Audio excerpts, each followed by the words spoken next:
ওম শান্তি। ওম নমঃ শিবায়। আজকের বরদান জ্বালা রূপ ভব। বিশ্লেষণ। তোমরা আধার মূর্ত আত্মারা যতক্ষণ না জ্বালা রূপ হচ্ছ ততক্ষণ পর্যন্ত এই বিনাশের জ্বালাও সম্পূর্ণ জ্বালা রূপ হতে পারবে না। সংগঠিত রূপের জ্বালা রূপই বিশ্বের বিনাশের কার্য সম্পন্ন করবে। তো জ্বালা রূপ হবার জন্য মুখ্য আর সহজ পুরুষার্থ করেছ। এই ধুন যেন লেগে থাকে যে এখন ঘরে ফিরে যেতে হবে। ঘরে যেতে হবে অর্থাৎ উপরাম অবস্থা। যেখানে যেতে হবে তো সেই স্থান অনুযায়ী তো পুরুষার্থ অমন হয়ে থাকে।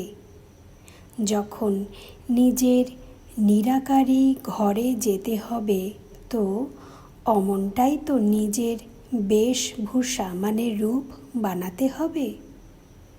তো এখন বিশেষ পুরুষার্থ এটাই করার দরকার যে এখন ঘরে ফিরতে হবে আর সবাইকে নিয়ে যেতে হবে। এই স্মৃতির দ্বারাই সহজেই উপরাম আর সাক্ষী হয়ে যাবে। তো আজ আমরা বরদানে কি জানলাম? বাবা বলছে আমাদের যতক্ষণ না পর্যন্ত জ্বালারূপ মানে অগ্নিরূপ না হচ্ছে ততক্ষণ পর্যন্ত এই বিনাশের অগ্নিও সম্পূর্ণ অগ্নিরূপ মানে জ্বালাস্বরূপ হতে পারছে না। আর এই জ্বালাস্বরূপ মানে অগ্নিরূপ কিভাবে হবে?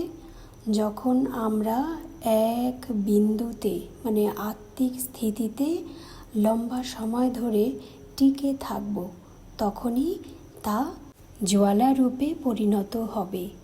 মানে আত্মার মধ্যে যত পুরনো সংস্কার স্বভাব সব কিছু জ্বলে একদম নষ্ট হয়ে আত্মা খাঁটি সোনা হয়ে যাবে, সেটাই জ্বালারূপ। এবং বাবা আরও বলেছে যে সংগঠিত রূপের জ্বালারূপই বিশ্বের বিনাশের কার্য সম্পন্ন করবে। গতকালকে আমরা বরদানে পেয়েছিলাম এইরকমই যে বিশ্ব পরিবর্তন কখন হবে? যখন সংগঠিত রূপে আমাদের সবার ওই এক সংকল্প থাকবে, মানে ওই নিরাকারী স্টেজ। ওই ঘুরে ফিরে কিন্তু আত্মিক স্থিতিতে টিকে থাকার কথাই বাবা বারবার ইশারা দিয়ে যাচ্ছে। আর এর জন্য আজকে একটা সহজ উপায় বলে দিয়েছে যে এখন আমাদের ঘরে ফিরে যেতে হবে।